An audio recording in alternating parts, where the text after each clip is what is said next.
Oh, I guess I'll go on camera here, eh? I almost pressed stop streaming. Jeez. Off to a good start. See ya. It's not 402, it's just 401 on my machine. Look at that, 401 right in the corner. 401. Settle down. Oh man. Yeah, good to see you, Jay. How you been? It's not every day or every Thursday you're able to make the stream, so cheers. Ugh, I have headphones on a hoodie, 1 second. It's not ideal listening conditions. You're in the future, Matt. What's up? Well, that's stereo testing music. Exactly, yes, you can see it. Look at this thing. Look at that waveform. Back and forth. Well, here we are. I'm pumped to be here again. It's been fun kind of getting back to this whole thing again and having submission requests roll in from folks. It's pretty sick. And I gotta get on. Yo, Josh, good to see you. And John, too. I gotta get on. Excuse me, get on getting some more guest hosts. I think that my loose plan. I was talking to the team about this, and everyone figures it's probably a good plan to get like a bunch of guest hosts scheduled up, you know? And cool. And in that sense, people can kind of submit and know who might be looking at their stuff. Because we did it maybe once or twice last year where we had like a good 4 or 5 people scheduled, like, you know, experts and pros and such, who were scheduled in advance. And then I think maybe Jacob Harley was able to say, hey, do you mind if so-and-so listens to my reels specifically? That might have been Rob, actually. Rob Krekel at Naughty Dog, I think. I don't know. But that was really good, obviously. I mean, for everyone. I mean, the fact is, if someone wants to get into a first-person shooter sound design kind of position, I'm not the best person to critique your reel. That's just the fact of the matter, right? I mean, when we have, or maybe that was Travis, or maybe Travis, but yeah, if we have someone like Rob who can tell you, this is what I do, like AAA sound design is my jam, then here's the feedback, right? Whereas if you're doing work on a platformer or something, I don't know, something that's not so specific, like a first-person shooter, then I can certainly give you feedback. I can give you feedback in general, and so can Matt, obviously. But I mean, Matt is not specialized in first-person shooters either, right? So we can do our best, and we will give our best. But the fact is, if you can say, "Oh, sweet," like someone from id is going to be on the show, then heck yeah, let's get that person to review our stuff, you know. So I don't know. And I mean, for the sake of the guest hosts too, really. I mean, if it's like Austin Wintry, for example, came on, and he was a good example of somebody who was on the show and had reels that were kind of appropriate for him to be looking at. Whereas if, again, to use the same example, I mean, Austin Wintry, you know, Grammy-nominated composer, looking at gunfire in a first-person shooter, I mean, I'm sure he's happy to give his opinion, but you might not get that much out of it, right? Or at least what you're looking for. So that's the loose plan. Maybe y'all should hold me to it, and we'll try and make it happen. I know we have a lot of people who are kind of expressing interest in guest hosting, and frankly, I'd be happy to have back some people as well who I mean, almost every guest we've had, I think almost without exception actually, has expressed interest in coming back at some point. Like, yeah, let me know, it was fun. So I'd be super happy to have back some folks from Valve or Microsoft or whatever. So, anyway. Yeah, and also Matt in the chat is a very good point. Matt to ask, of course, Matthew Martinson at Clay Entertainment, audio guru over there, saying, I think me and Kevin come from similar places, but there's certainly lots of other viewpoints to consider. Yeah, I mean, if I think back to Emily at Valve saying that she will happily look at a 6-minute reel, for example. I mean, it still needs to hold attention, obviously, but the fact is that she would not be as turned off immediately by, like, just seeing 6 minutes as a timestamp, like on a reel before pressing play, whereas Matt and I will have an immediate aversion to it. So it's just certainly, of course, like anything in life, it's just worthwhile to hear more viewpoints, right? But anyways, what's up, Jay Hillman? Yo, good to see ya. Hey, crew. Seeing 6 minutes makes me want to die. Matt, calm down. Don't speak in such hyperbolic terms. All right, so this is real talk. But before we get started, by the way, you're listening to some Celeste music right now. Today is something of a special day for us. I'm gonna press pause. Boom. I'm gonna press fade out actually. Thanks, Fmod 1.10. Freaking Nintendo Direct Mini happened today. Turn this down a bit. But I'll press play from the middle of the video, the part that is important to this stream, and we'll just have a look at this. As for Celeste, it's a modern take on the action platformer. If she has the stamina, Madeline can climb any surface on Celeste Mountain. There she'll journey across many dangerous environments using her mid-air dash to explore strange places and meet peculiar characters. But don't get spooked. Playing in assist mode lets you tweak the difficulty, from a slower pace to full-on invincibility. Whatever sounds fun. Or, if you really want to white-knuckle it, take on the challenging B-side chapters. Celeste launches on Nintendo Switch January 25th. January 25th. Oh, heck yeah. This game right here, celestegame.com, if you want to check it out, of course. Oh, quick aside. That's John, right? John Hillman? I'm assuming that's Jay Hillman. I know a John Hillman, so I'm assuming that's you. We usually help at Summer Games Done Quick. We've been helping at SGDQ since 2015, and we have loose plans to... Jeff Hillman, my bad, Jeff. I know a Jonathan Hillman also. My mistake. Jonathan Hillman is was the composer on That Drake and Cancer. Of course, Jeff, thank you. I apologize. Right, so HEDQ is we just don't have time usually. I mean, this time of year it's bad for us for a variety of reasons, and whereas we make time during the summer to help out. So we have plans to do it again this summer. It's not guaranteed yet, but it's looking positive. So we'll probably do it again. And I've been watching HEDQ all week when I can. I might miss the Ori and the Blind Forest race during Real Talk. I'm really sad about that. But oh well. Oh well. Here's Celeste. We're releasing it January 25th on all platforms, minus Xbox One is 1 day later on the 26th. I think just due to when they release games, basically. And yeah, we're super pumped. I mean, it's pretty excruciating to like finish a game and have it sent out and done, and then just waiting around to release it, just hanging out. Still playing the game, still finding bugs, and be like, oh, I didn't find that one before we submitted that build to Nintendo and such, right? So, anyways, here to watch Ian get wrecked. What's up, Sam? Good to see you. And Bowshock, I'm assuming it's Bowshock sound. That is Ian Buchanan. Hope I got your name right. I don't have a tab open right now to remind myself of your name. I'm pretty sure that's correct though. And we're looking at him today. Him and JP Aller, although his name is Jean Paul, I think. So maybe it's Aller. Jean Paul Aller. He's from Florida, so I mean I don't know. Is he French? Is it Aller? Maybe it's like a nationalized kind of name, you know. Anyway, yeah. So Celeste, we're pretty pumped. I'm stoked the stuff they chose to show in the video. Actually, I mean there's some pretty cool, I mean, some sound that we're proud of, certainly, and one of which being that we call it a crush block on one of the chapters, and the move loop is so silly, man. It's so silly, and it's like pretty deep too as far as what can happen in here. But let's press play.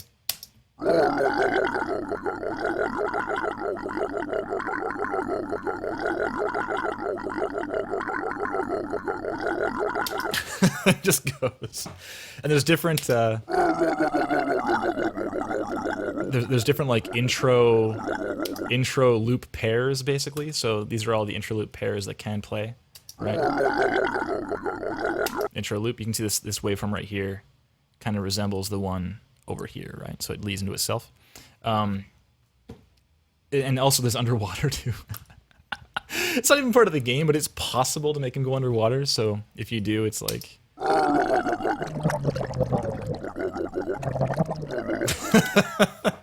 a silly sound. Just me going, "Rah, rah, rah, rah, rah, rah, rah, rah, rah, rah." And doing that in a bowl of water, basically. It's getting messy. But anyway, yeah, it's been super fun to work on this game. I've said in the past as well, we have, again, loose plans to work with Firelight, hopefully, and to get this project just available to the public. So if you're looking to learn Fmod or strengthen your chops or to see how we did things, then you could jump in there and start digging around. And I've got, I have like very basic notes for myself built all around, but or kind of written down all around. But I mean, ideally, if we end up doing this thing for the public at large, for like the game audio public at large, then I'll probably do something to help out, like to give some notes. I did the majority of, I did all the implementation of the game, and then, the rest of the team at Power Up just offered some support here and there towards the finish line, basically to make sure everything got done. So whether that comes in the flavor of something like, here's notes just like written here in every event on how this thing works, or whether it's a matter of like another track just added in with some commentary from me talking about how this event works, because some are really, really obvious.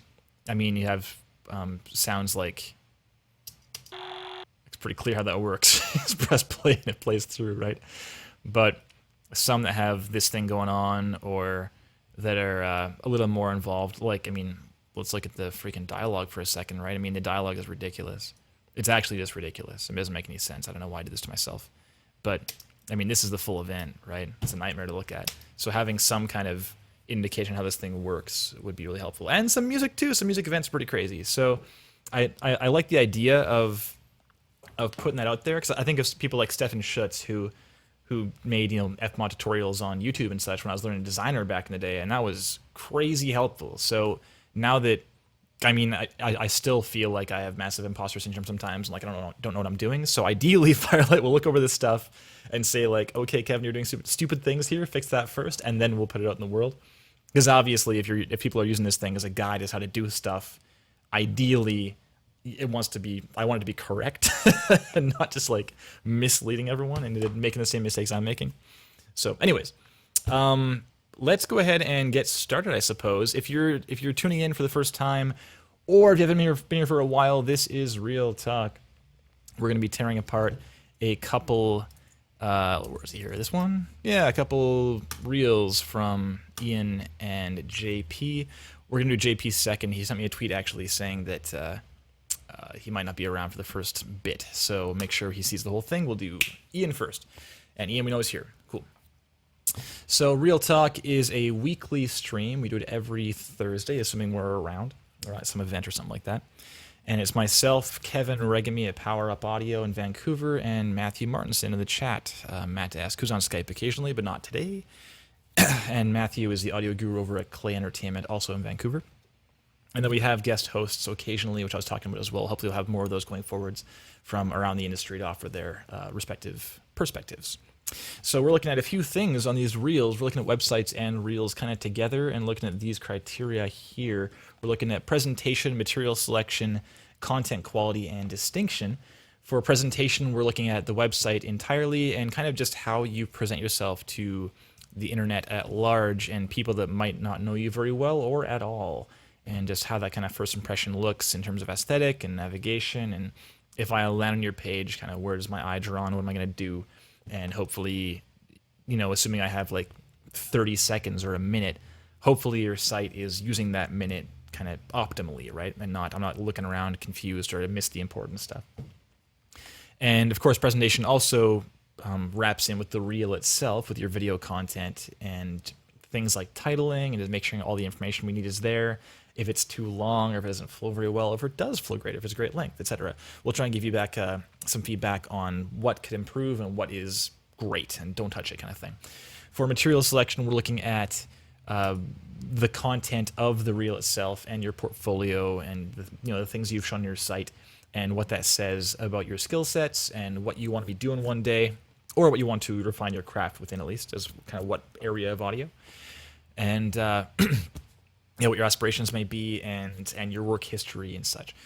What's up, Nicholas Zhang Audio? I got your email, by the way, and I have I've had your tab open for like 4 days. I haven't had a chance to look at it yet, but it's still open.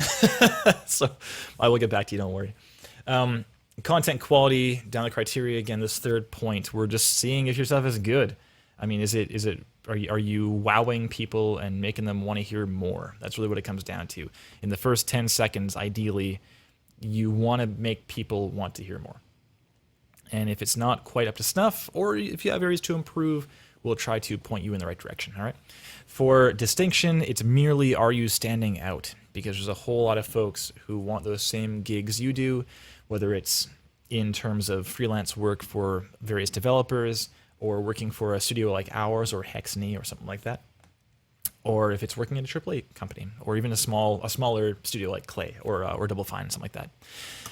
Okay, so let's, I'm just gonna make sure I'm zoomed in nicely on both these pages. Oh, heck yeah. Oh, heck yeah. So Ian's in the chat right now. Thank you so much for being here, by the way, Ian. It's really helpful when we have people who are around to kind of answer any questions we might have about, you know, why you may have made some choices you made, or if you can make some clarifications on you know, anything that comes up during the stream, basically. Otherwise, we're kind of in the dark, and it's not as helpful to you, really. I mean, so it's a good thing for you to be here. Okay, so this is the page, and Matt, you have the page, right? I sent it to you earlier. I think I sent this to you last week, actually. So you better have it.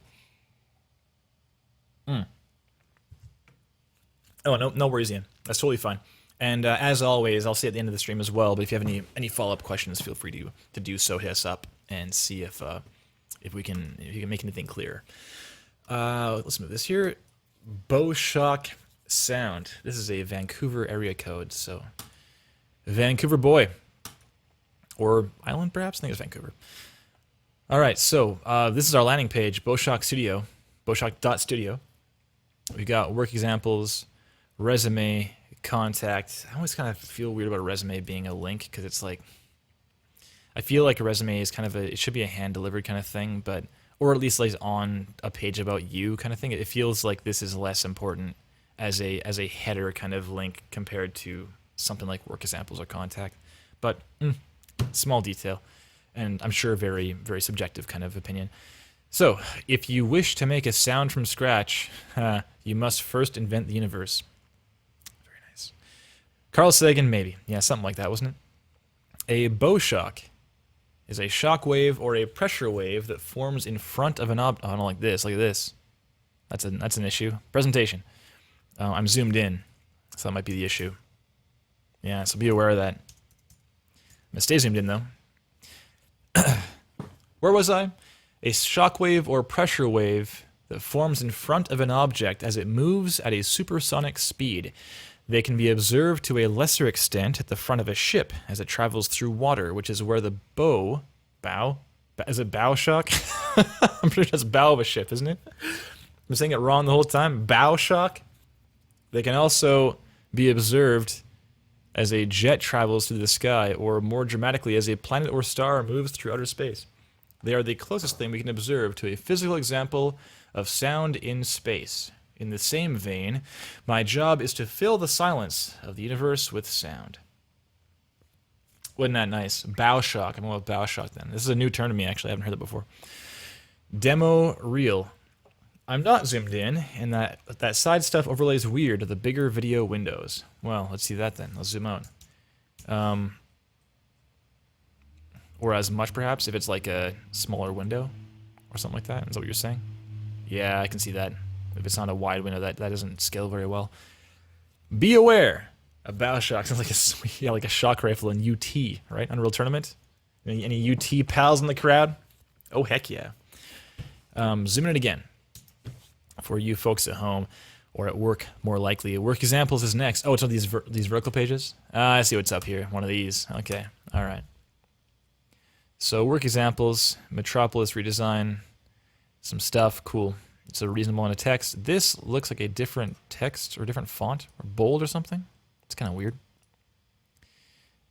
It seems different, doesn't it? I can see, even in the preview on my stream, I can see that. Headshots. Headshot. Yeah. UE4 interactive demo. Cool. StarCraft redesign. And maybe some StarCraft pals in the crowd can tell me if it's actually StarCraft or StarCraft 2. Because last week we had some issues with StarCraft 2, and my StarCraft chops are not up to snuff, so I didn't know it was mislabeled. Let the florid music praise. Okay. Sure, these are all the same font, these three, and then this one's the odd one out. That's kind of strange. Just be aware of that. And Christina Lau, who I am acquainted with, and will likely do some work with, along with Jeff at Power Up. She, what do you call it? The community coordinator, I guess? Is that her title? At Nimbus School for Recording Arts here in Vancouver. Good school. Good school, yo. You can do a lot worse, Ian. Good on you. Cool. Contact, some stuff. Great. And LinkedIn is there. We got Instagram here, too. Let's have a look at this. Bowshock. We have, is that you and your cat? And a beard. You're going to win some points with a shell in the pit and Matt-esque, that's for sure. Cool. Good stuff. Sound things and computer things. I'm convinced. Good on you. Liaison. Community liaison? Yeah, thank you. Not coordinator. Liaison. All right. So I guess we can go ahead and full screen this.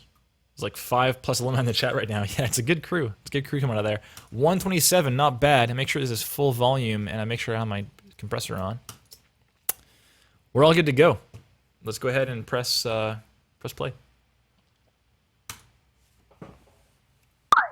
Oh, jeez. Okay. All right. I'm gonna keep going.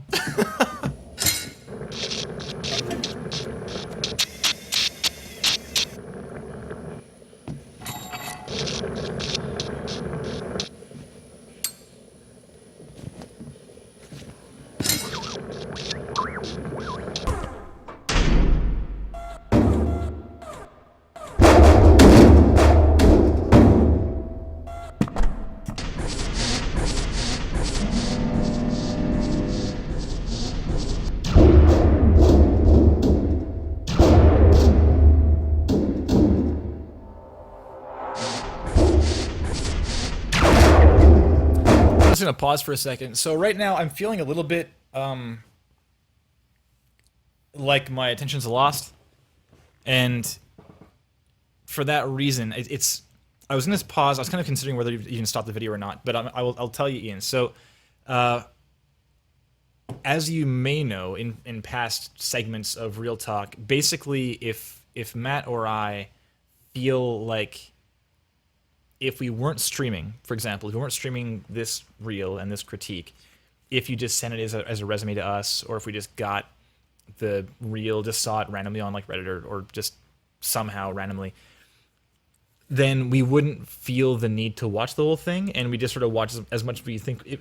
Basically, if we think we got the gist in like 10 seconds or in 30 seconds or a minute or whatever, we just stop or skip through it, right? Depending upon how rough it is, or how much we just think it. How much we think we get it, basically. So as far as this goes, I don't think I'd be skipping through because I feel like I got the gist. I feel like I'm inclined to skip through because my attention's been lost.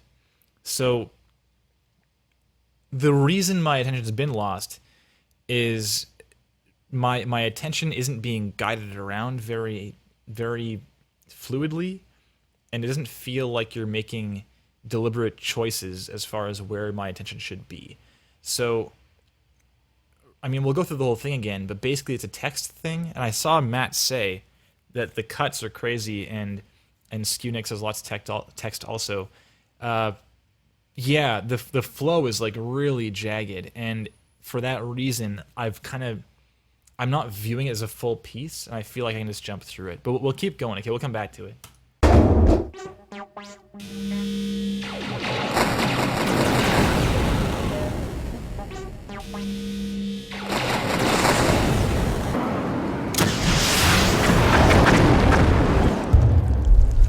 I am the swarm.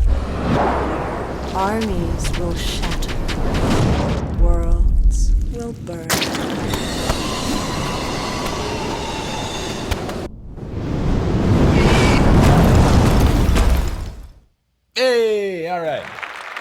Thanks, pal. Okay, so yeah, the pop off the top, right? Oh, geez, that's rough. That transient. Holy, that's a bold choice, Ian. Okay, so let's get back and just talk about some presentation stuff. Okay, so there's a lot of like kind of high level stuff, and I apologize. A lot of high level stuff that I think would help the presentation of material a lot more, because right now my focus is not on just, I'm trying to step back for myself for a second and just kind of adjudicate where my focus was during that first watch, because I haven't watched this before. If I fail to say so at the beginning of the show, Matt and I generally go in blind. I mean, I saw your front page just from saving your link for later kind of thing, but I haven't watched your reel. This is the first time I've seen your stuff. So that said, having taken a step back for myself, I feel like I didn't listen to a lot of your stuff really actively because I was too focused on, or I kept losing my attention based on how jagged the cuts were and stuff. It was pretty, it didn't seem like there was an attention given to flowing through it like a story about you and a trailer, like a teaser for you. It felt more like these distinct ideas just sort of thrown together. And for that reason, I didn't really feel like I was being taken on a journey through your stuff, and so my attention wasn't held. You know, that's what it comes down to. It's like when you listen to a good DJ, and there's like good track selections back to back, not just good tracks, but also being with an attention given to like beat matching and similar tones and cross-fading at times that are appropriate, whether it's like a big drop, or if it's like at this quiet part, or mixing and matching, you know, vocals and the beat in a creative way, or something like doing like the equivalent of a J cut in a mix kind of thing, right? And compare that to someone who's train wrecking and the beats are not matched up and they're different tempos and it sounds like hell. Well, it doesn't even matter if the tracks are good anymore, because that's not where the focus is. The focus is on how bad the presentation is, right? So in this case, it's not like brutally bad, but it's rough enough that I'm not hearing your stuff, which is a problem, obviously, right? So it's not a question of how good the stuff is. It's a question of like communication and the conduit that you're using to kind of the vehicle to deliver the information to us, right? So let's press play off the top. Let's talk about presentation. So this pop, man, oh man, ugh, jeez, that's bold. That's so bold. Holy. I'm just gonna do this for a second. I'm gonna measure this. This peak is at -2. That's rough, yo. Rough peak off the top. Boo! So it's good to have this thing designed, but just keep in mind that you have no idea what your listener's volume is set to. I mean, for all you know, they were just mixing something at like a -20 level, and they're like, oh geez, and they got to turn it back down again, right? And so it's all cranked up, and yours is mastered for the internet, but this thing is like this crazy transient right off the top is really, really dangerous and kind of rude. Like it's discourteous, you know? Whereas if you have something that kind of goes like whoosh, it offers like a kind of courtesy as far as ramping into where that high point is, so that you have it's a nice little warning for the listener, right? It's actually kind of a tenet of doing casual sound design, actually, because a lot of listeners in casual sound design don't want to be surprised or jarred, and even like a bing, nice little chimey kind of good job, little reward sound, it just sounds better like a wing rather than bing, like the what. Even if it's a short kind of ramp up, just a short ramp, it's still going to be better as far as casual sound design goes. And it's all in the effort of not jarring your listener. And for this, it's the very first impression. So right away, this just says to me that immediately, whether I'm correct or not in my assessment, this speaks to me and communicates that you have not given a conscious thought to your listener. And as a sound designer, that's a pretty massive problem, right? So, and again, whether I'm correct or not, it's just that's what this moment speaks. And we're not even a second into the reel yet, you know? So it's a problem. The sound itself is like also just kind of singular and not that interesting. But we'll get to that in the quality part of things, all right?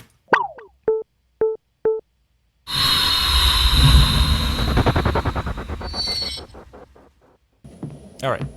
So, starting with Metropolis, this is the very first thing you're showing us. And again, back to this idea of your goal should be to hold our attention and make us want to hear more things within 10 seconds. Yeah, Metrazol, we'll get to that. Don't worry. We'll get to that. Patience. Okay, so first off, Metropolis, complete audio redesign. Sure. I mean, I don't know what Metropolis is at all. I assume it's like a film, like a silent film or black and white thing from a long time ago, or I don't know. Who knows?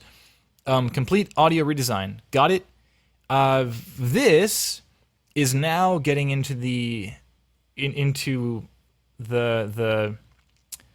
how do I phrase this? So Matt, I know you and I have seen this a few times now, this whole Metropolis thing, and every time we don't know what it is, but I do know that it is a student project from Nimbus. At least that is that's my guess, having seen it a few times now, right? And the thing about student projects is you got to be aware that if you come out of your, if you're like Nimbus alumni, for example, and you come out of this thing and or out of the course, and you then want to apply to gigs, realize that I don't know what it is. I'm just some non-film knowing pleb, so just be aware of that. I'm in games, right?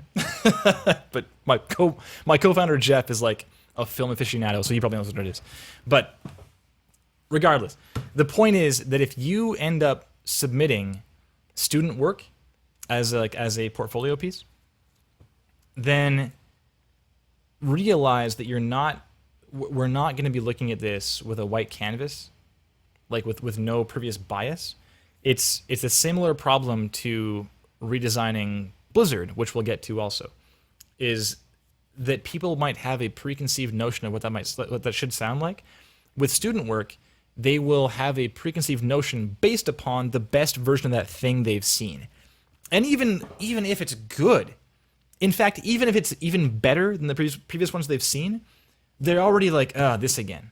They're going in with this kind of negative, or at least you risk they're going into this thing with kind of already a blasé kind of feel. Whereas if it's something new or something they don't see very often, they're gonna be like, oh, well, let's have a look at this. What did you do with this thing, right? If it's like a redesign of Hyperlight Drifter, which I don't see very often, or a redesign of, I always bring up Snake Pass as a cool one. I've only seen that one time ever, and it sticks out in my mind for that reason. Where I've seen like a ton of like Blizzard redesigns, or Assassin's Creed 2 redesigns, or like the EA the Waves contest slow motion car cinematic, like the car crash with all the glass and stuff. I've seen that redesigned like 40 times, and it's a little unfortunate, because if it's really good design, that it's kind of lost because we don't care, and it's unfortunate. So be aware of that. We'll go ahead and talk about the titling and stuff. So Metropolis, complete audio redesign, cool, it's fine. This stuff that comes afterwards, I don't care about this as much in the reel itself, because your goal with the reel is, again, just to make me want to listen to stuff and be like, that sounds pretty cool, good job. And then if I care further than that, then I will go to your site and have a look at what this is. Like this information is right here, isn't it? I can't select this for some reason, but for this project, I took on the challenge of recording all the source material used, no synth or sample libraries used. Cool, like only your own recording, that's really awesome. That's like the exact same text though, right? So, or same message at least. And this is just unnecessary. It's superfluous, So, whoa! Oh, please. So, this is a way more interesting and relevant. You could do something like, get that point across in much less words, like SFX recording design, like recording, editing, design. You could put that in there if you feel strongly about including that information. But this is way too much text for a reel. It's just way too much. Your reel should be thought of as like a teaser trailer for you, right? So it's a teaser. Just get us hooked. And then if we want to know more about you, which we hopefully will, because it's good, right? Then we'll go search that information out. Don't worry, okay? Believe in yourself. That said, this part should be up the entire time. Be like Metropolis, you know, film, complete audio redesign, and maybe a subtext if you want to have that too, as far as what this thing is. Keep it up the entire time. The same thing goes for this. Just keep this up the entire time. As far as the quality of, or like the just aesthetic of these titling, it's kind of a blocky, opaque thing, and it's not great. I will speak to the fact that it matches your font and your site. That's nice. Good job branding yourself, like your site. The Bioshock sound thing here too. That's cool. I like the cohesion as far as branding goes. That helps a lot, and it's a small detail, but that goes a long way. So good on you. But someone mentioned in the chat the translucent kind of like just a transparency on this thing. It looks really nice, and I'd recommend that too. Have it across the way and have it the whole time. Just so Matt's saying, don't do anything that distracts from the audio because you're selling your audio, right? So hey, what's up, Faye? How it's good to see you. Been a little while. So this thing, I'm looking at text the whole time. I'm not even listening at all. You know, I heard a few barrels, but I don't recall anything else from this piece, and that's a problem. I heard the whole thing through. You know. So just be aware of that. Be aware that you should try to limit your, be minimalist with your text. And this is kind of huge too, by the way. It's pretty massive. Doesn't need to be that big. Just say implementation, and be like, oh cool, they did their own implementation. That's awesome. Anything else you're proud of, just be very, very quick. You know, bullet point it.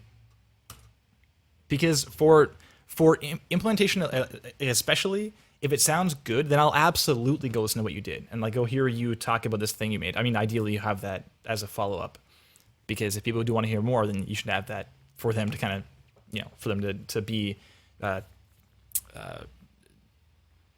satisfied with that thing they want to get, right? Have it there for them. This next thing, interactive audio demo. Again, huge text, but no big. Just kill your text or quell it down to fewer words. And StarCraft, this is kind of weird because it doesn't match your previous titling. Like this large text is on top of the black, and for this one it's not.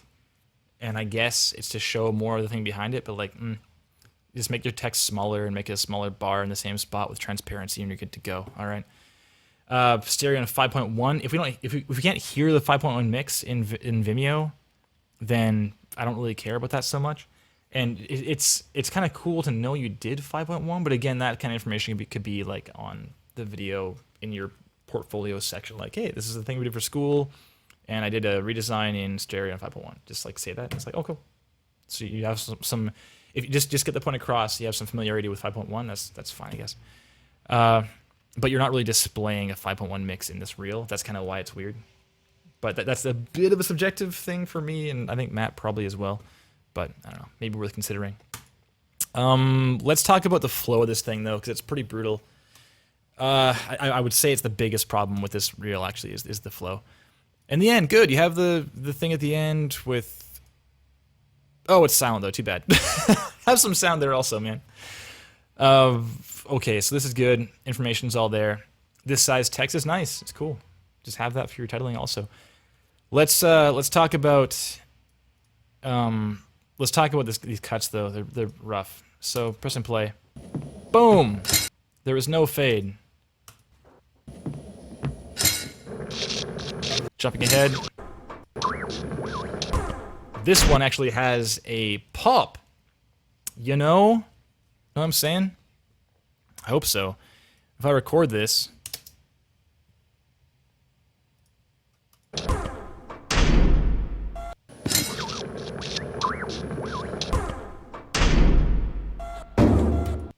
That's rough, man. I mean, that is literally what... Oh, come on now. Is this here? Yeah, here it is. So, I have it here, I think. Is this it? Might be it. That's rough, man. That's me talking. That's no good. Oh, I didn't record it. Oh, my outs weren't set correctly. 1 second. Let's do it one more time. I record my own voice only, nothing else. I didn't want to hear me. Who cares about me, right? Who needs that? That's rough, man. Nice work, Kevin. Finely tuned engine over here at Power Up Audio. Record. No longer my voice. Play it.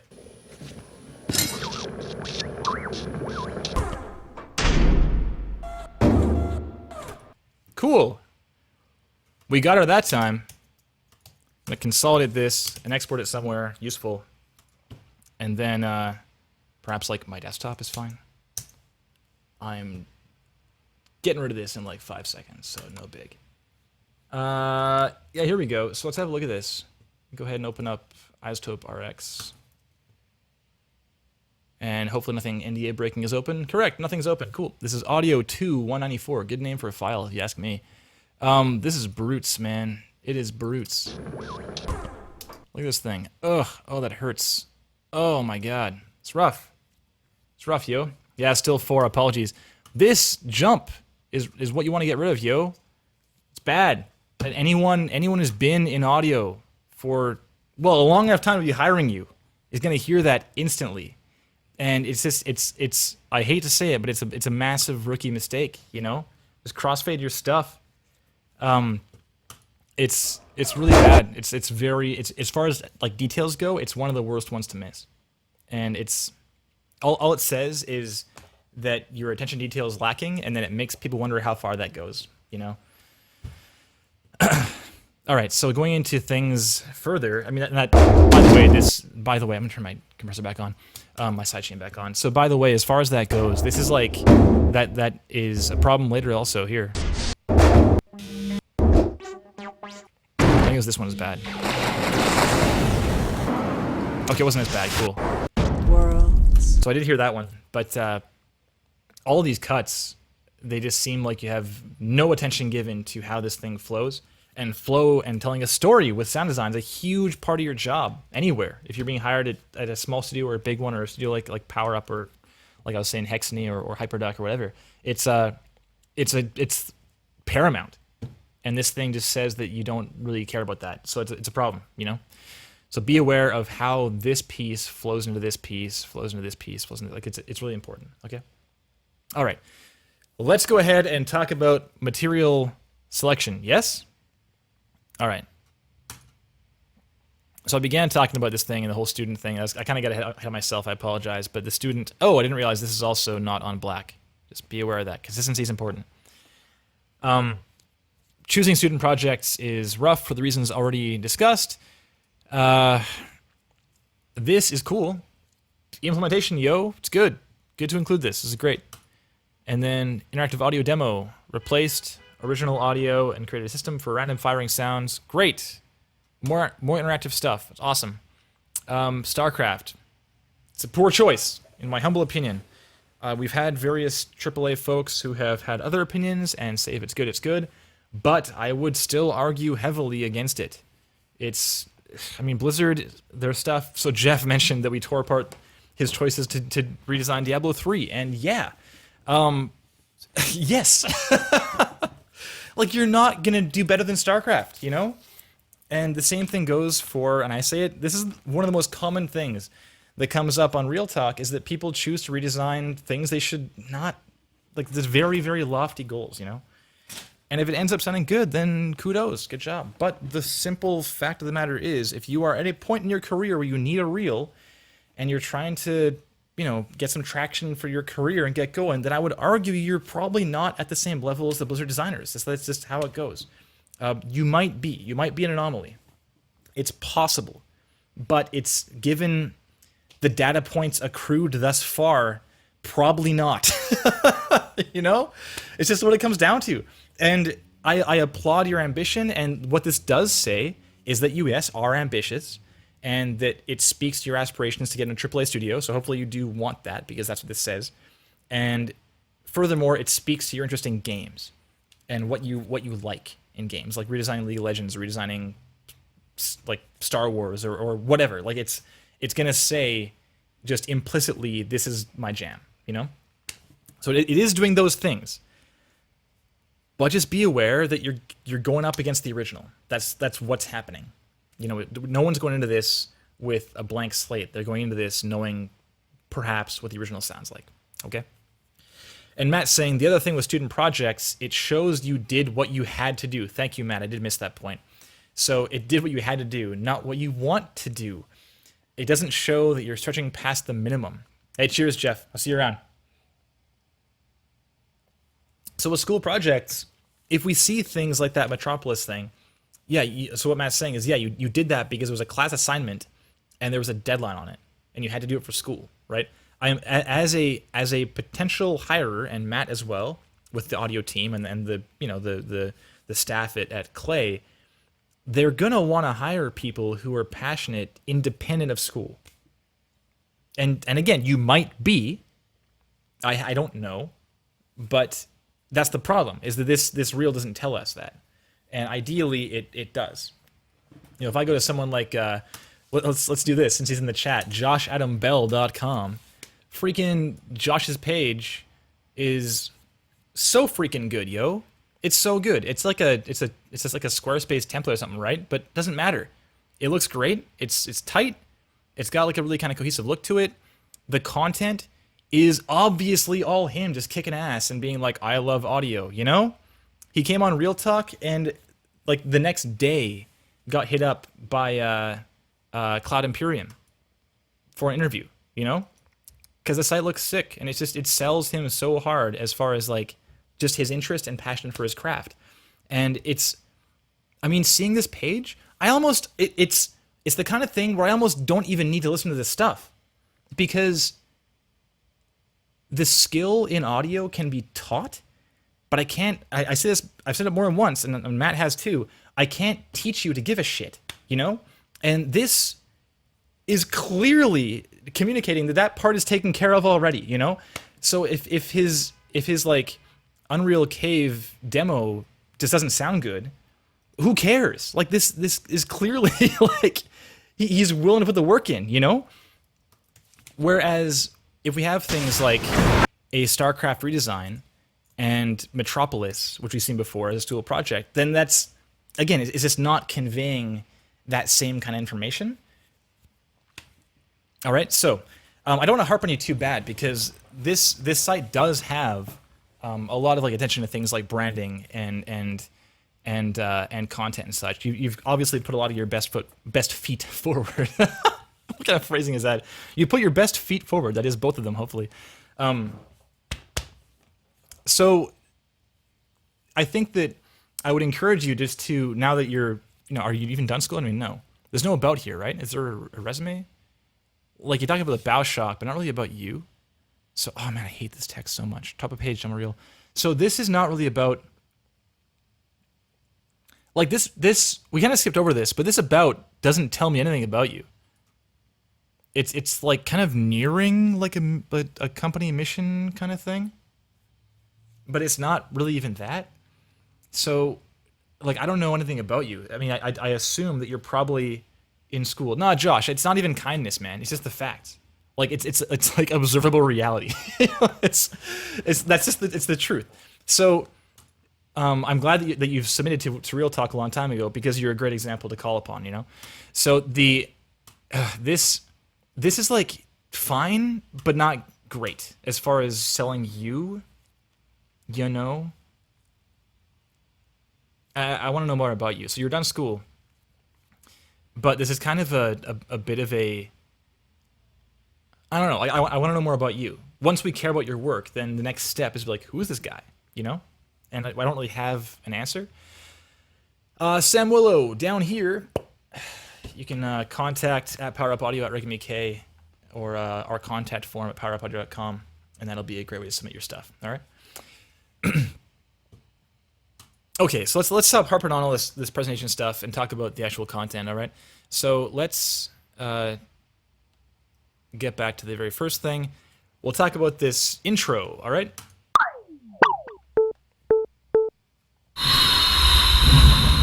So this intro kind of suffers from the same. Oh, sorry, I didn't let it finish.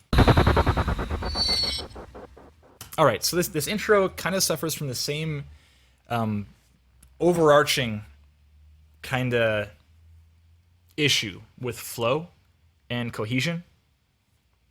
So whereas you have this like kind of cohesive look to the page in your font choices and such, perhaps this aside, this is kind of doing its own thing, but the real content, your logo content, it's similar, and it's clearly like the same person, the same site or entity or whatever you want to call Baushock Studio, right?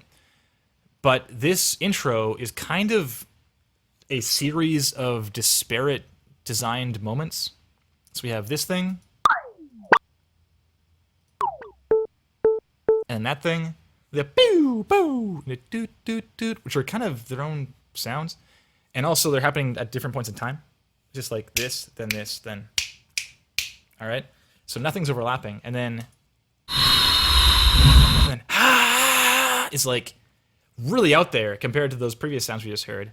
And then it's kind of the classic cinematic stutter thing.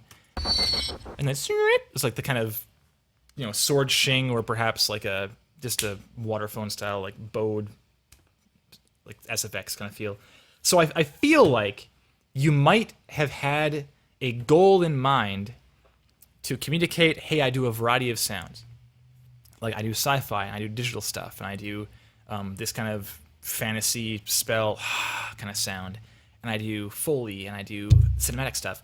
And perhaps that's what you wanted to get across, but it's not really selling you in that capacity. I'd much prefer to see kind of what this would look like as a cohesive piece. That's like, this is all meant as one idea. And maybe it's possible to get across the idea of like, here's a bunch of things in one go.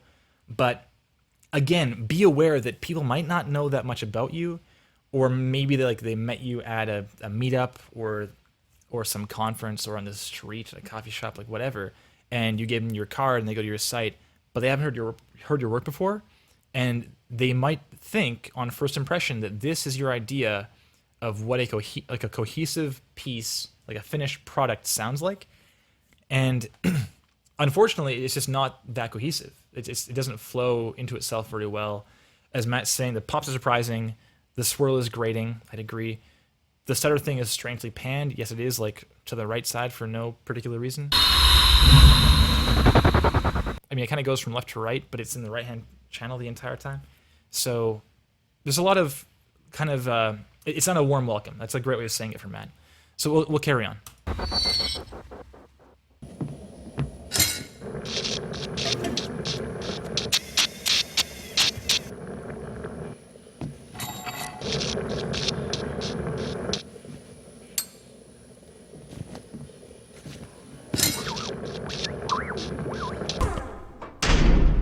Like, it's fine. Yeah, I mean, that kind of piece, it can be highly stylized. It can be kind of lo-fi by design. You can go crazy with it, do it all like bit crushed. You could do it like super high fidelity. It's kind of a cool piece because you can do whatever you want, right?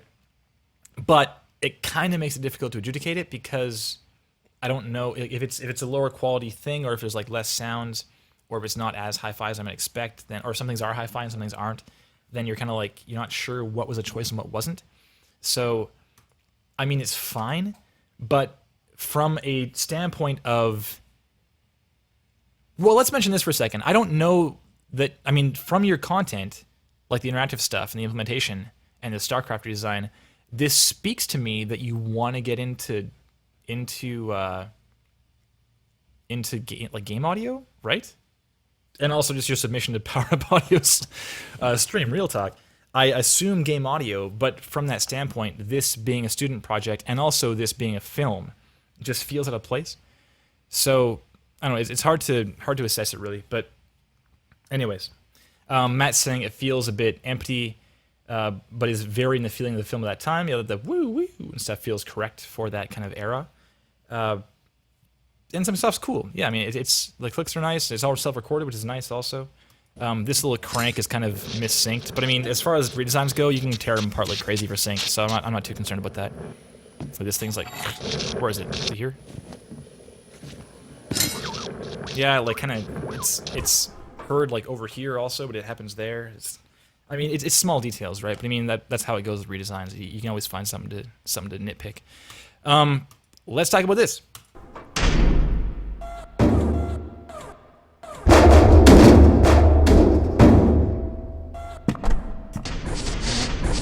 Oh, there was that cut, yeah. That pop. So, this thing is hyper frickin' verby, yo. There's so much reverb, and that can be cool. I mean, it is a big cavernous space, yes. So it might be accurate to what that space sounds like, but the problem is that for a reel, I'd much rather hear kind of the finer details of your sound rather than hearing a big reverby wash, just kind of just souping the whole thing together, you know? So I will say it isn't the wrong choice, and it sometimes is on reels. Like we'll hear some weird slapback echo where it makes no sense for that chamber they're in, but for this, it's like I just prefer not to hear it because like I'd prefer to hear your sound, you know?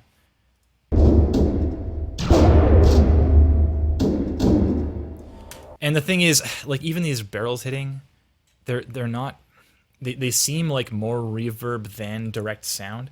Like this thing looks like this metallic. I have a pretty good idea what that should sound like, you know, and it sounds really soft for this like hard edge hitting this smooth surface that is probably going to be metal or something, right? So hear that again. It's like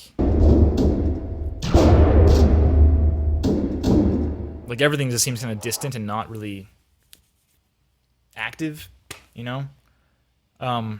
Oh yeah, so that's a good point. What's up, Sclathill? Good to see you, Sclathill. I always get that wrong. This last little boomp of the barrel falling down, I missed that too. Actually, I know exactly what you're talking about.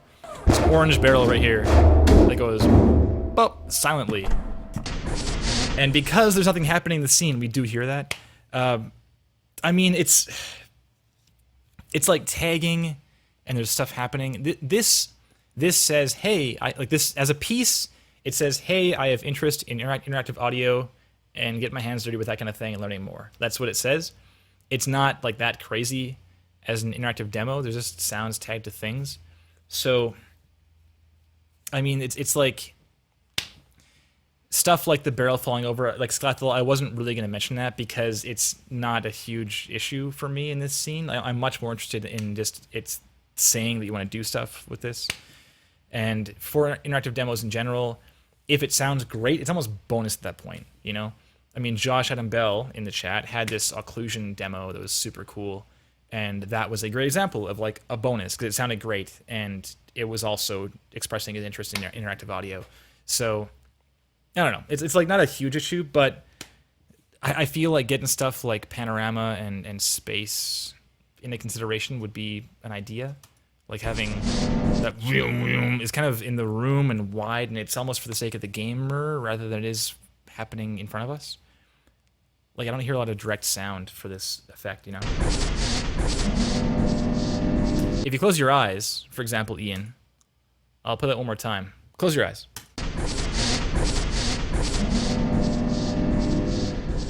So, whereas we hear the of the movement right in front of us, we're hearing this, which I assume is the sound of this stealthing. I mean, maybe I'm wrong, but I assume that's what it is because that's what's happening on screen, right? That's just sort of from anywhere. It's like from another room or something, right? So be aware of trying to sell, again, just tell a story with your sound, and where that's happening is definitely a part of the story, okay? I'm going to skip ahead into interactive audio demo. Replaced original audio and made a system for random firing sounds. Cool.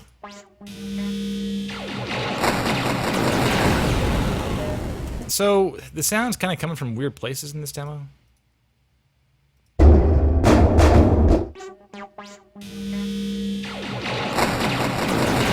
You know, I mean, the firing's kind of over there to my right, and the is really lo-fi compared to the firing sound.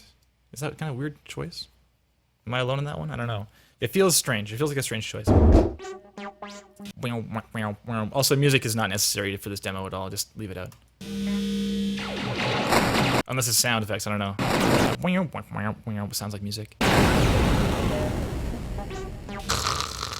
So we have this bit crushed explosion and impact and stuff, but the is like pretty hi-fi, so that seems like a mismatch, and again, this doesn't speak to your cognizance of creating one piece with a coherent and succinct vision, like a creative direction, you know? I would encourage you to think about that, like to have, I'm going to make this piece sound like hi-fi sci-fi, or like lo-fi 8-bit stuff, or whatever, you know? Let's wrap up this stuff. Let's talk about a little bit of stuff on Blizzard. I'm just going to freestyle this as we go ahead so we can get over to JP, who I assume is probably here by now. in the chat. Make yourself known, please, if you're here. I know that explosion sound, but we'll keep going. I am the swarm. I mean, the VO is like not really necessary for this piece. I don't really care that much. I mean, I know it's Christina, and I know it's your student project, but the fact is there's no music in this thing, and if you have no VO, that's fine too. I don't really care about that much. It's more like I'm much more concerned about paying attention to your sound design, and your voice is, again, just a distraction from that. So unless your voice is like really kind of central and important to the delivery of your sound design, like for example, if it's like in a helmet and you did some cool radio chatter sound design stuff, then the VO is kind of, it's a vehicle for that sound design, right? Whereas this, it's just sort of its own thing over here, doing narration, and it wasn't even you. So it feels like it's kind of just taking up space, you know?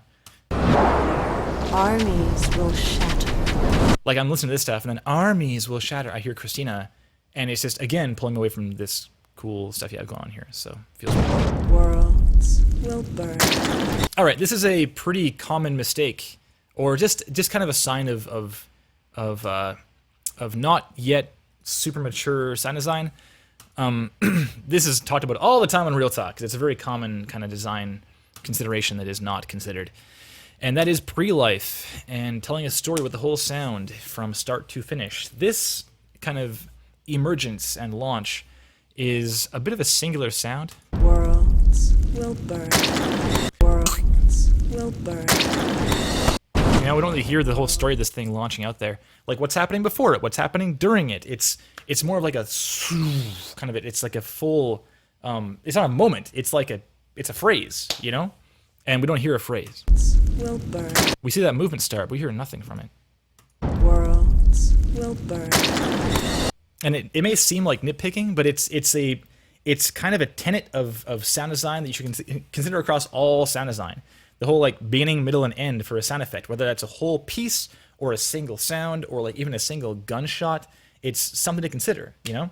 And having things happen before you see them, like maybe something is calling this to launch right now and it's happening away from the camera. That's worth hearing also, you know? So, I don't know. Carrying on.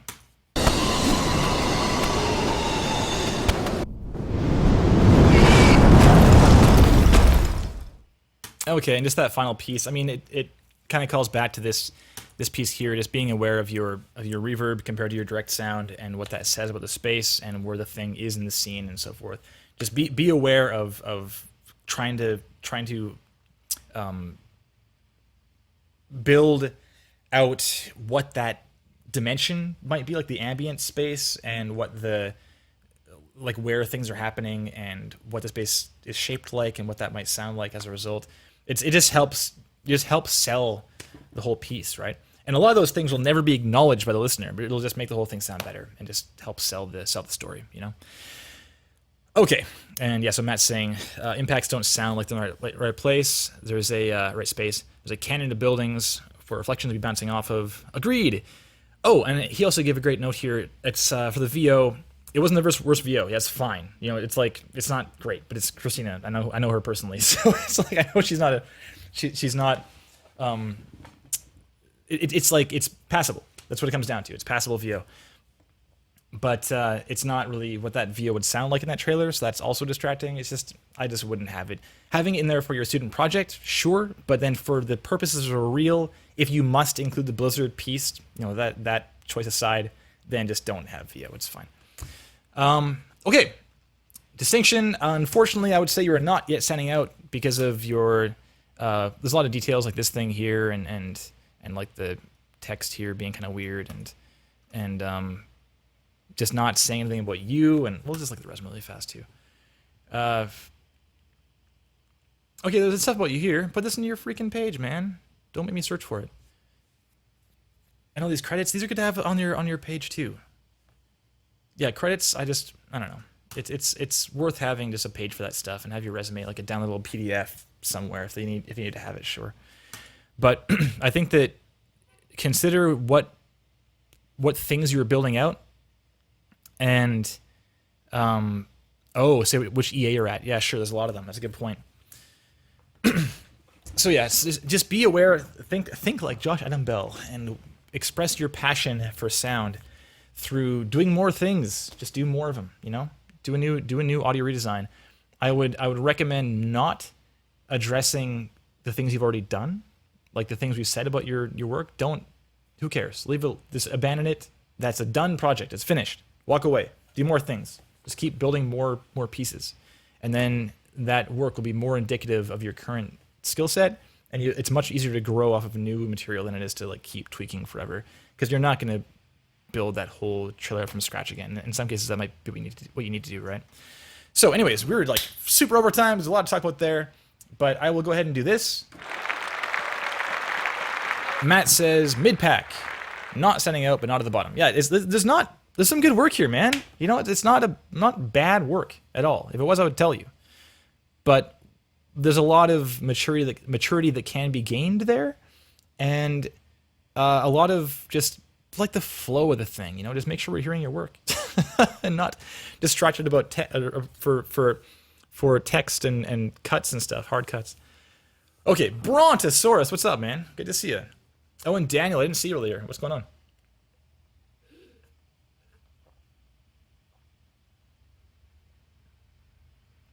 Oh, I'm thirsty. Talking too much. All right. Yo, congrats on the Celeste announcements today. Thanks, Sean. Thanks a lot. Appreciate that. And Kate Kelly, also always a pleasure to see you in here. Let's go ahead and go over to Strats1. Strats is an appropriate freaking handle in the chat. Do you know why? For games done quick reasons. Oh man, it's happening right now. It's happening. Games done quick. Yeah, I'm gonna host it after the stream. We're hosting it. It's so good. If you don't know Games Done Quick, it's a charity marathon for speedrunning, and we actually sponsor the summer flavor of it in July or August, whenever it is. It's a week-long charity marathon, and it's freaking awesome. All right, on to JP Aller. JP Aller? I assume you're, is that a French face? I don't know. A little bit French. Okay, so this is the homepage, isn't it?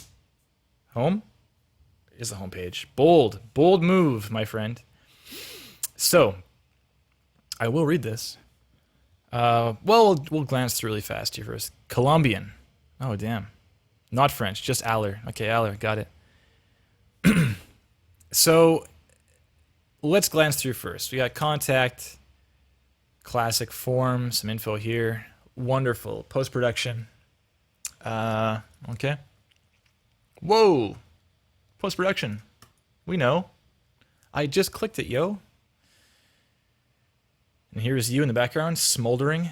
Dialogue, recording, demo reel. Okay. And a boatload of text. Got it. Okay, into credits. Animation, Rick and Morty, Killer, Lost in Oz, Marvel Animations, Spider-Man, Guardians of the Galaxy, Animes, One Punch Man, etc. Et al. Television film. Cool. All right, carrying on. Oh, can't. That's it. It's the bottom of the page.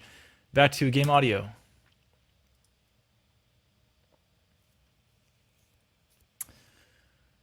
Oh, yes, game audio. There it is again. And again, game audio demo reel. Sunset Overdrive, Insomniac Games, Microsoft Studios, audio redesign. Okay. And then we have... Oh, that's it. That's the reel? Okay, that's the page. But, okay, here we go. Some more text. Holy. Credits. Overwatch, World of Warcraft, King's Quest. Were you at Hexany? Is that where you were doing some work? More things. Okay. Fortnite? What the heck? This is like legit stuff, yo. I guess we'll read it. We'll go to your homepage. I'm going to read maybe all this text just to learn about you. There's a lot of text, though, man. There's a lot of text. Hello, I'm JP Aller, and I'm a sound engineer. I am an Emmy-recognized engineer based out of LA with lots of things to say. Yes, apparently. Sorry. Sorry for the shade. I apologize. I apologize immediately. and even more to record. I graduated from Florida State University after completing the commercial music program and immediately made my move to Los Angeles. Since then, I have had the opportunity of working in not just one, but two of Billboard Magazine's top 10 studios of 2017, Conway and Larrabee. Being exposed to the amazing variety of engineers, audio techs, musicians, and work ethics set me up with an amazing grasp of recording, editing, mixing, and gear knowledge that laid the foundation to help me grow as a sound engineer. Soon after, I joined the world of post-production in an amazing studio called Bang Zoom. There I built upon my established knowledge and applied it to sound designing. Sound designing, that's a weird, I've never seen designing before. Sound design is more typical. ADR recording, dialogue editing, mixing for film, and Foley. Since then, I have had the chance to work on projects such as Rick and Morty, Lost in Oz, Overwatch, World of Warcraft. Great. Outside of studio work, I am constantly developing my personal sound library from field recordings and digitally made sounds for sound designing. Okay, that's a lot. That's a big bio, yo. It's a lot. It's a lot to look at, to be honest. So, this is also, yeah, last sentence games. Like, this is the very end, you know? So, as far as first impressions, this says, like, this page, how do I put this? It says that, like, and again, this is my totally just going in blind kind of first impression, right? This looks more like a band's page or something, or like it seems like you want me to know more about you than your work. Is that fair? It seems like this is much more typical of like, let me see if I can find a page. Like, is this a good page to look at? No, it's his old page. I'm thinking of like various composers' pages I've seen, and this is very typical. Like seeing a bunch of like photos and stuff, like promo shots for an album. There you go, promo shots. This is much more that than it is about like the work, and it just seems kind of perhaps like top heavy on the bio stuff. Like it's a lot more about you than we probably need to know right away. So if you're working, like, are you working right now then? Is that the idea? So are you at Bang Zoom right now? So there I built. Built is past tense. Since then. So this doesn't tell me if you're still there. I'm curious. Text is hard against the pictures? Yeah, oh, it is here actually. Yeah, it's not great. Here it's okay because the background's so dark. But the other pictures, it's not great.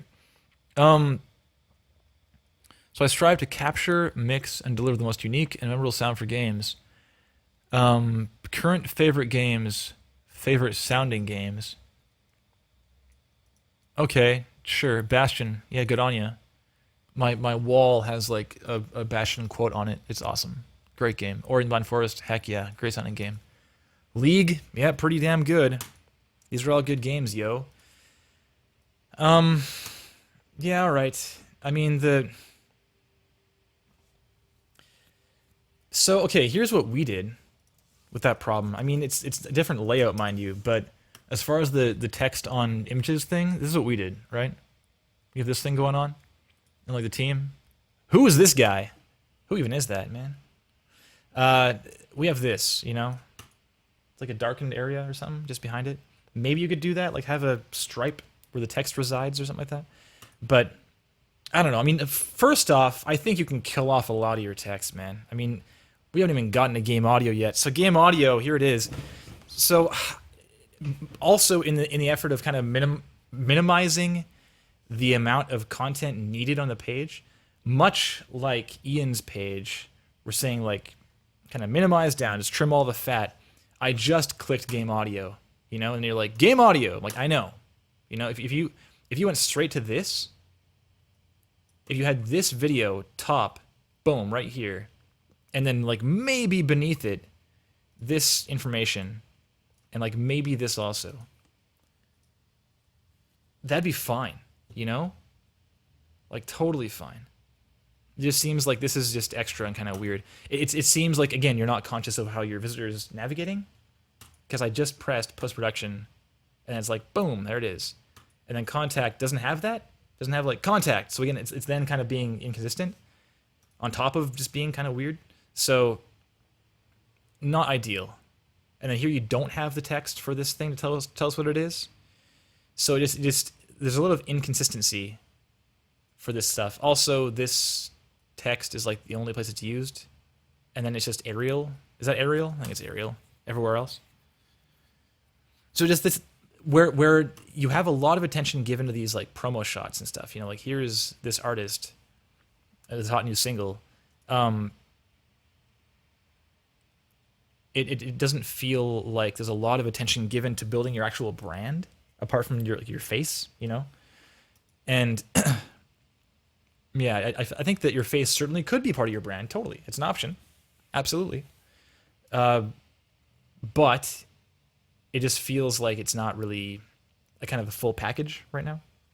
It feels like it's a lot more about you than your craft. And unfortunately, when it comes to hiring for game audio, I think I can speak for the vast majority of people in a hiring position. What's up, Shoefly Pie? Good to see you. The vast majority of people in a hiring position will want to hire you for your craft first. And then once you've established that you have the skills to justify that position, that hiring position, then they bring you in and have a beer and see if you're gonna jive with their crew, you know, if they want to work with you, period. So it's just be aware of that like leading with your face, it's not necessarily the best option. If your work stands up and it's awesome, then great. But it's definitely sending a certain message, being like, this is the most important thing, you know? And so the chat's being like, they're all going nuts on what a handsome man this is. Good face to lead with, my friend. Yeah, like you're a good-looking guy. So I mean, it's not the worst thing in the world, but I mean, it definitely is top heavy on like, here's my face. That's the important part. That's what important is, like your face and your bio. But to someone hiring for game audio, it's not. It just isn't the most important part, you know? So leading with a reel might be the best thing to do. So let's go ahead and have a look at this thing. All right. Minute 21. This is like only one thing also, right? So this isn't even really a reel. Up here, it says game audio demo reel. I mean, debatable perhaps, but more typically for a demo reel, you'd have something like, you were here earlier, JP. So you saw Ian's, while it had its issues. The more typical kind of approach to the reel is like having a collection of works that are kind of a teaser trailer and like an encapsulation of everything you have to offer, like everything you bring to the table. And if that's things like VO editing, and if that is, you know, VO design and sound design and mixing and whatever, then hopefully your demo would express that and have those things. And I think most importantly, hopefully would have examples of work you've done, whereas this being, so without even seeing it yet, I'll tell you what my impression is. My impression, and let's also assume I've seen nothing of your page as far as credits and such, right? And nothing of our conversation. So if I've only seen this, if this is your only thing on your site, I would assume you've worked on nothing. Because if you've done one audio replacement, I would assume that you're doing this audio replacement because you have nothing else to show. And typically that means that you haven't done any work yet. But we can see in your credits that that is totally, totally false. And these are big names. Like, Overwatch is freaking awesome, man. Good on you, you know? Even if it's just VO, like, yeah, I worked on League for VO, my old job, you know? And that went a long way. Saying, yes, I've worked on VO that is currently in the League of Legends. That is a good thing to say for like an up-and-coming studio like Power Up Audio in our first year. Or just like myself, period. When I was shopping around to various, like I was trying to get hired at other studios before Jeff and I kind of reconvened to do our own thing, right? So let's go ahead and press play on this thing. Let's go.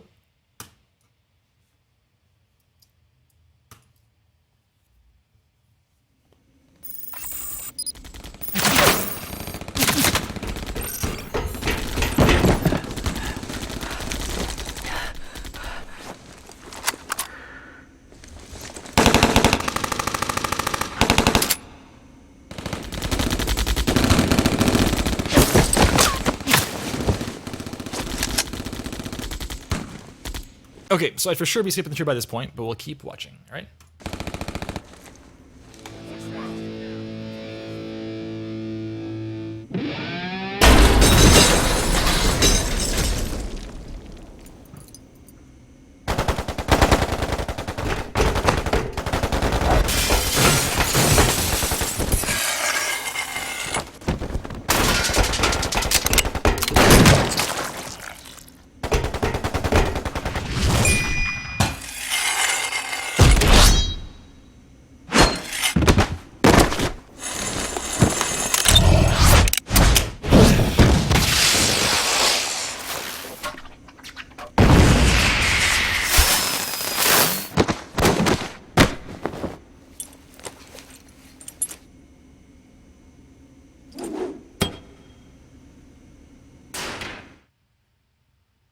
We're done. Okay.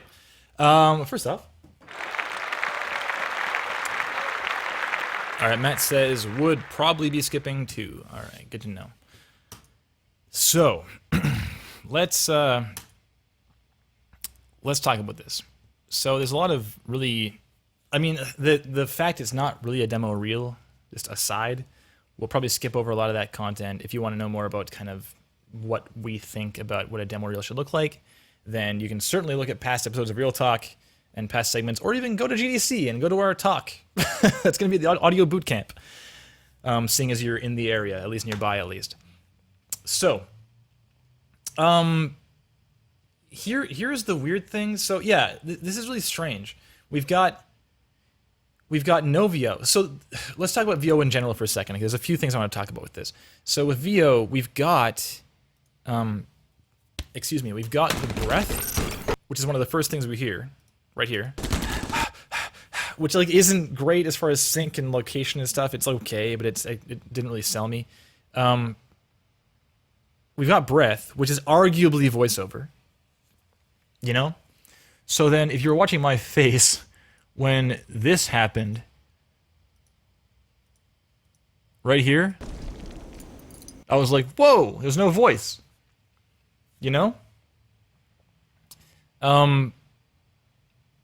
So there's certainly a line that's kind of drawn somewhere between like grunts and breaths and voice, but this as a full piece is just kind of strange because we have like this moment where nothing is happening, you know?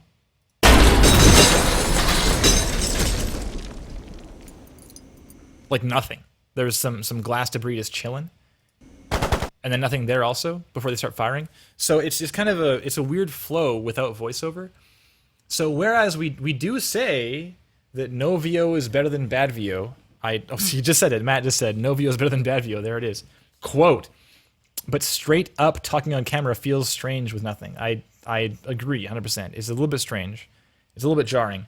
So if you had this in a reel, you could easily just cherry pick the parts you like the 15 seconds of this you like total. And Daniel's saying you'd probably just not have it. Like go from this boom, falls down. He's like, huh?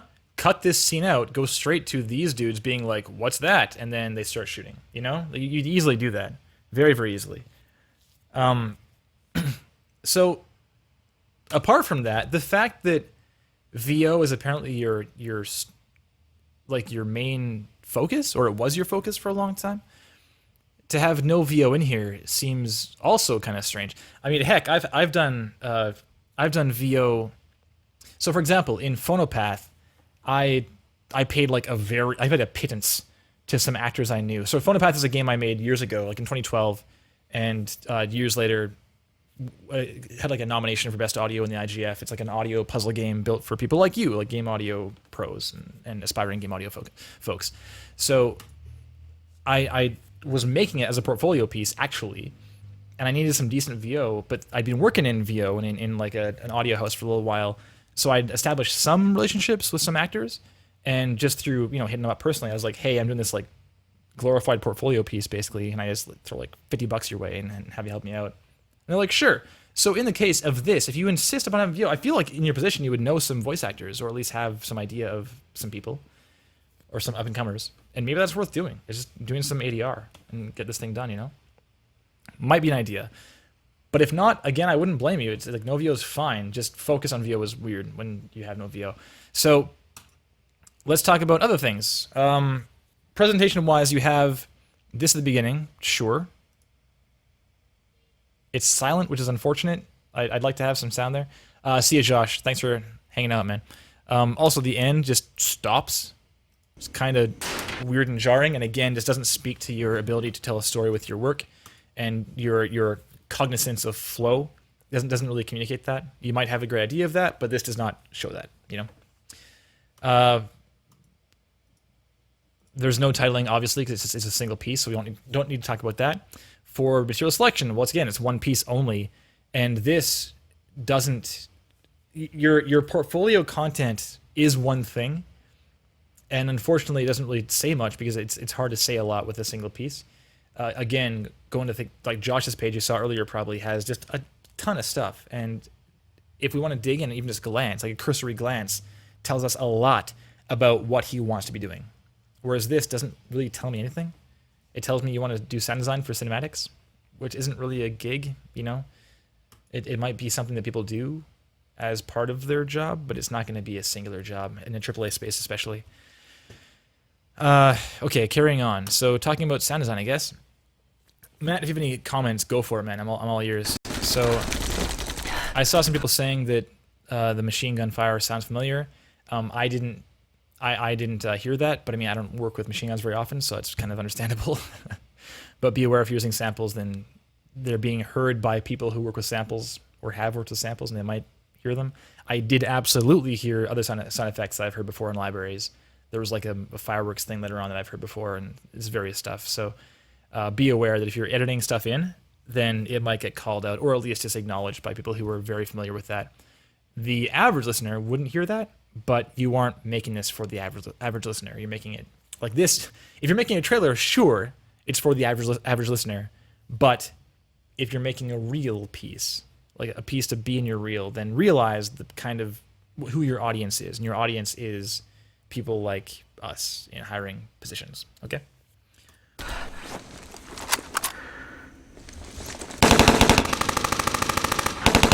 So there is some attention given to perspective change there, which is nice, but not in ambience basically ever in the entire piece.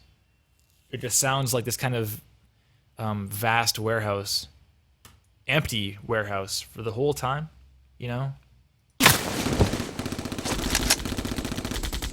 It's just like this omnipresent, like, the whole time. And there's some moments where we hear firing when there's things that are obviously happening off screen, like right at the beginning. We have this gunfire, and it's like the story is told by these bullet holes, so it's there.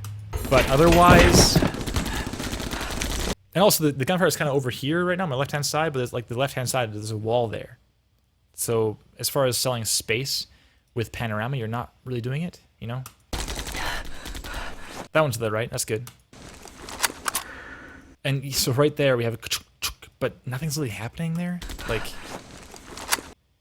if I heard it, it's a bit rougher later on. There's a spot when he like gets up with this, like right here, I think it was.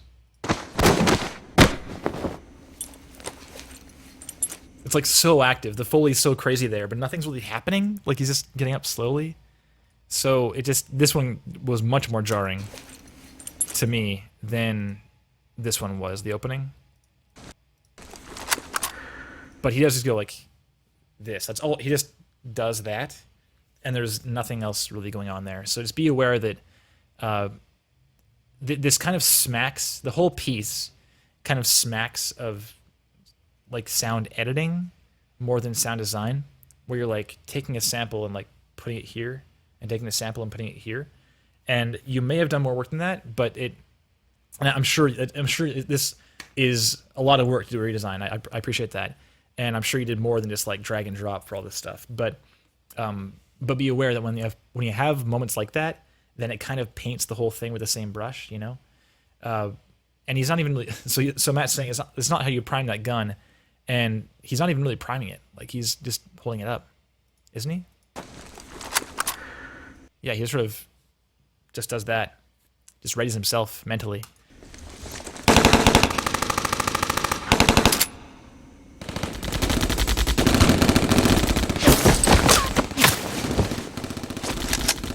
So, okay, as far as this is kind of, this is a bit going back to what I was saying about the, I don't, my StarCraft knowledge is awful, I apologize, but that big creature like emerging in the trailer that Ian did, right?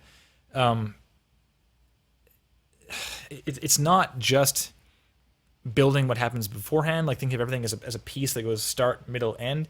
It's also thinking what's happening off camera at all times and building that space out and having those things panned appropriately and building your space appropriately. And so we hear these bullet these bullet holes, these ricochets right here. Sorry, beforehand. But they're happening still. Like, you know, they're not just missing all of a sudden. It's still happening. Look at these hits. It's all happening around here. And then we hear some voiceover there, but like never otherwise. You know, we have this opening here. Again, there's no Foley for these guys. It just feels kind of dead. It's kind of flat because we don't have those details taken care of. Mostly off screen, but some like a bunch on screen too. So like the Foley of these guys, their voices are there sometimes not. And then again, there's no voice for the main characters. It feels like there's an imbalance there. And we'll keep going here. Let's see if anything else jumps out.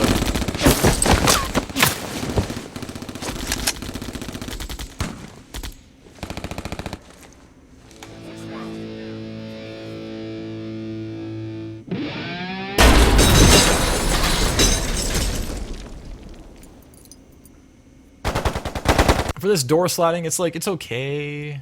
You know, it's alright.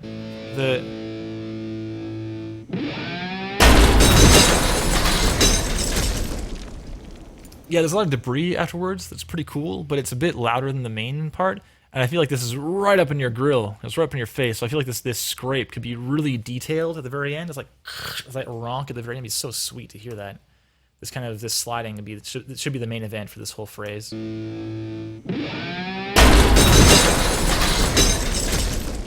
You can really dig into that spin and like flatten down at the end, you know? It's a great moment.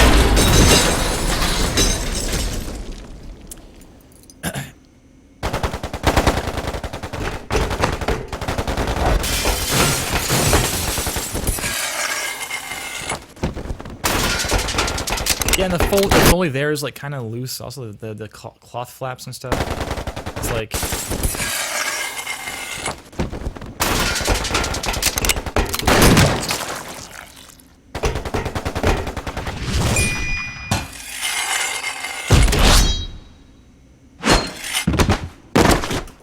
So this shabam moment, I mean, this could be like really big, you know? Really big. That's a whole moment. So again, back to the whole start, middle, and end thing. That could be like a big kind of evolving tail on it, that big impact. But it's like ping, and instead we have nothing happening there.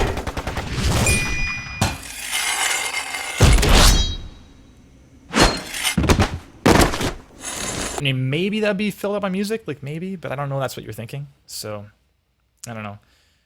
Oh yeah, so this music hits sometimes. That's a good point too. Like the boing was like arguably music, but again, you're not really sure if that's the music thing because it's nowhere else in the piece. So it just, this whole thing doesn't.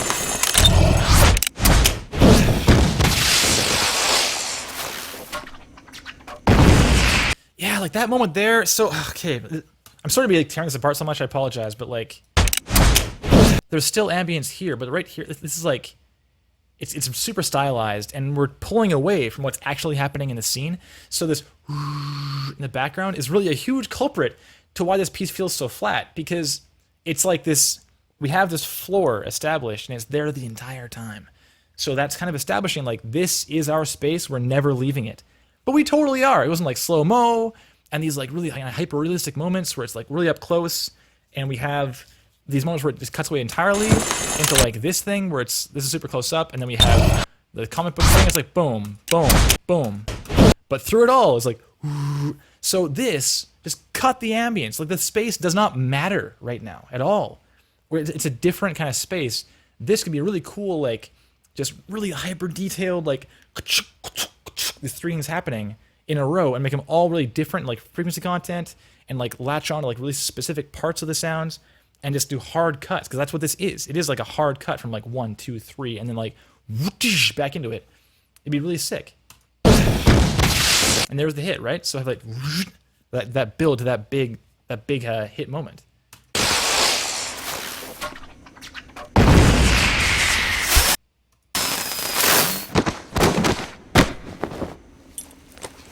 Yeah, this whole piece, like, cinematically, is like, boom, boom, boom, boom, boom, boom. There's a lot of things happening, like, from moment to moment, you know?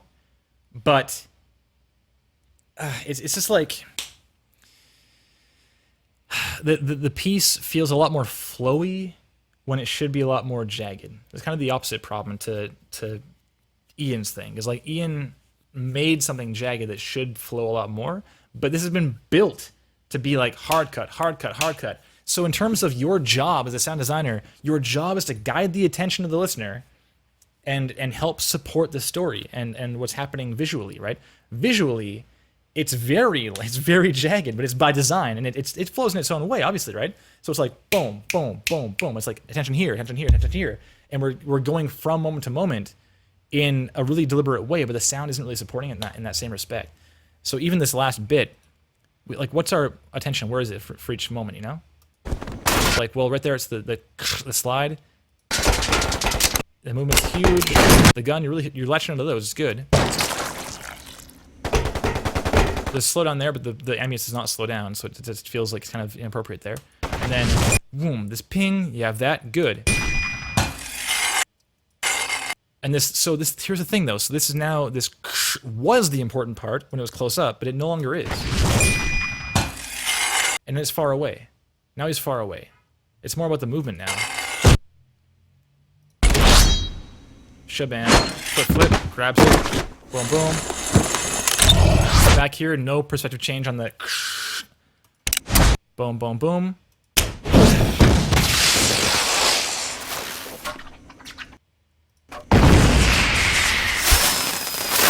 Like here, you can totally cut. Like having no tail on this explosion would be sick. It'd be so cool. Like having this huge explosion, and then at this moment, that stuff is like just gone. It's like, and now that's not important. This is now important. This movement is all that matters. You know, it's kind of like, it's a really cool piece actually. And this has no pre-life also, so like where's he coming from, you know? What's happening before this? It's just very, if I close my eyes,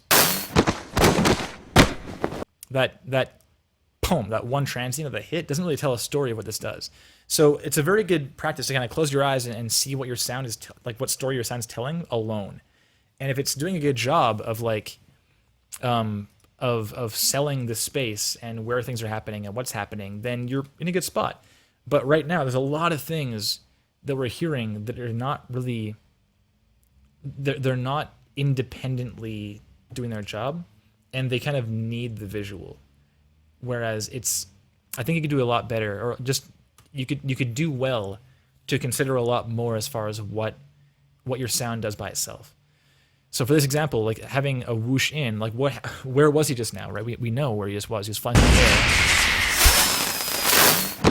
So is he like still sliding right now? Did he already let go? Like we don't know, and it's kind of up to you to decide that, because we can't see it, right? So it's your job to tell that story with your craft.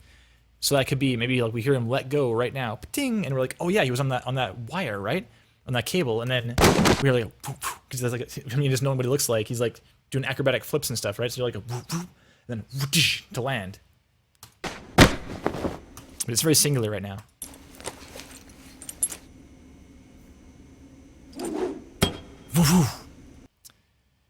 Whereas this guy's Foley is kind of very, I mean, you were going for a very true to life, what you see is what you get kind of thing. This is much more stylized than what that would actually sound like. Like it wouldn't sound like that. So, anyways, That was a pretty like thorough tearing apart there.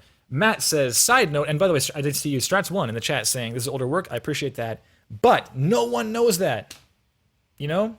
So Matt says no one knows that's old work, or have you gotten better or worse? It's almost irrelevant, you know. So this is the thing that people see. It's the first thing they see. So this is what they will draw assumptions from. Thank you, Matt. There you go. So I appreciate you're kind of having a deadline of submitting to Real Talk, but be aware, this reel is, whoa, logging in somehow. This reel is not for Real Talk, man. Like, we're here to help, certainly, but it's not for us, it's for you. So I know deadlines can be helpful, but man, like you can totally do a lot to like just communicate what you've worked on and really challenge yourself to like push your sound design and put a lot more of yourself into it. And I have no idea what your current work sounds like, so I'd be curious to actually, given your comments. But I would welcome, I'm sure Matt would as well. We welcome a V2. I'd love to see your work again, because I recognize getting up on stage, so to speak, and having your stuff kind of fine-tooth combed over is ballsy. It's courageous. It's a scary thing. I appreciate that. So as far as like distinction, I mean, right now, no, I don't think you're standing out. There isn't enough info here, you know.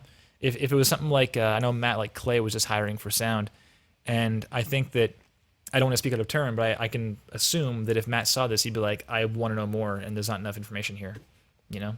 So, anyways, your real work is a post page. Well, I mean that alone that tells me then that you are focused in film and not games, you know. So then I'd be curious if I see your work that is of quality X, and I see, you know, some girl's work that is quality X, and they're the same quality, but her page is like heavily focused in games, and yours is split or at least perhaps leaning towards film, then I'll be for sure leaning towards her for the work, because that's where it shows her passion, right? And I want someone who's focused in games because that's my craft. So anyways, if you have any more questions or if you require clarifications, feel free to follow up, dude. But for now, I'm going to go ahead and do one of these. Matt wants that V2. He wants it. Give Matt that V2, man. Yeah, please keep working on it, please. I mean, the fact that you're submitting to Real Talk at all speaks to your seriousness. So good on you. So Matt, if you have any links to put in the chat, of course, now is a great time to do it. Thanks so much for being here, helping out, as always. Killer co-host, killer, as always. And thank you everyone else for hanging out and offering your own thoughts. Always welcome. Always much appreciated. And until next time, I'm going to play some Celeste tunes. Shouldn't I? Shouldn't I play some Celeste tunes? How about some later tune to send you off? Oh, this is a game. This is the wrong one. How about here? This is nice. Thanks, everyone. See you around.